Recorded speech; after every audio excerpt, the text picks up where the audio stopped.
আসসালামু আলাইকুম সবাইকে। আজকে বায়োলজি সেকেন্ড পেপার প্রাণীর আচরণ অধ্যায়ের বইয়ের আড়ালে লুকানো ফাঁকগুলো আমরা দেখব। প্রথমে আছে যে তরল পদার্থে প্রাণীর স্রোতজনিত যে ট্যাক্সিস সেটা হচ্ছে গিয়ে রিওট্যাক্সিস, এবং পানি বা আর্দ্রতার প্রতি যে ট্যাক্সিস বা প্রতিক্রিয়া সেটা হচ্ছে গিয়ে হাইড্রো। এভাবে একটা সহজেই মনে রাখা যায়, স্রোত রিও দুইটা শব্দ দুইটার মধ্যেই আছে, মানে দুইটা করে হচ্ছে গিয়ে অক্ষর, স্রোত রিও। এরপর পানির সাথে কানেক্টেড বা পানির যে কোনো কিছুই, পানি বা আর্দ্রতা, এটাকে আমরা মনে রাখি যে হাইড্রো দিয়ে, তার মানে পানির প্রতি প্রতিক্রিয়া হচ্ছে কি হাইড্রোট্যাক্সিস। এরপর আছে যে বায়ুর প্রবাহজনিত ট্যাক্সিস অ্যানিমোট্যাক্সিস, এবং অক্সিজেনের ঘনত্বটা অ্যারো। এই জিনিসটা আমি নিজেও খুবই প্যাচ লাগাইতাম, পরে আমি গুগল করে জানতে পারলাম যে এটার আসলে মানেটা কি বা কারণটা কি।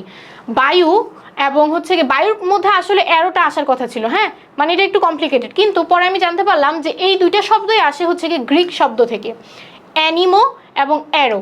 অ্যানিমো মানে হচ্ছে গিয়ে বায়ু, গ্রিক শব্দ অ্যানিমো মানে হচ্ছে গিয়ে বায়ু, এবং অ্যারো মানে অক্সিজেন। তো এই গ্রিক শব্দটা থেকেই আসলে এই ট্যাক্সিসের নামকরণটা করা হয়। এরপর আসে যে প্রাণীর কৌণিক দিকমুখিতা মেনোট্যাক্সিস, এবং স্মৃতিচারণমূলক হচ্ছে গিয়ে নেমোট্যাক্সিস। নেমোট্যাক্সিসটা তো তোমরা সহজেই মনে রাখতে পারো যে নেমোনিক হচ্ছে কি আমরা কোনো কিছু মনে রাখার জন্য বা স্মৃতিচারণ করার জন্য ইউজ করি, তার মানে স্মৃতিচারণমূলক এটা নেমোট্যাক্সিস। কিন্তু প্রাণীর যে কৌণিক এটা মেনোট্যাক্সিস, আমি এভাবে মনে রাখতাম যে কৌণিক মেনো, দুইটা শেষেই হচ্ছে কি ন আছে। সবশেষে আছে যে মৌমাছির নৃত্য 100 মিটার কম দূরত্বে। 100 মিটার কম দূরত্বের জন্য কি হয়? 100 মিটার কম দূরত্বের জন্য হয় চক্রাকার বা বৃত্তাকার, মানে হচ্ছে গিয়ে যখন দূরত্বটা কম বা 100 মিটারের মধ্যে থাকে।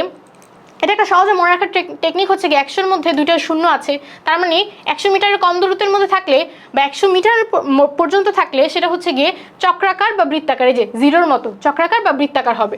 কিন্তু যখন 100 বা 150 100 বা 150-এর অধিক চলে যায়, অর্থাৎ 100 বা 150-এর অধিক চলে গেলে কি হবে? ওয়াগল বা দোদুল্য নৃত্য। এটা কেমন হয়? এটা হচ্ছে কি ইংরেজি 8 লেটারের মতো হয়, লেটার বলতেছি, ইংরেজি 8 নাম্বারের মতো হয়, ঠিক আছে? তো এই 100-র বেশি যখন হবে তখন ওয়াগল বা দোদুল্য নৃত্য হবে, মানে ইংরেজি 8 নাম্বারের মতো। তো আজকে এই পর্যন্তই। আসসালামু আলাইকুম।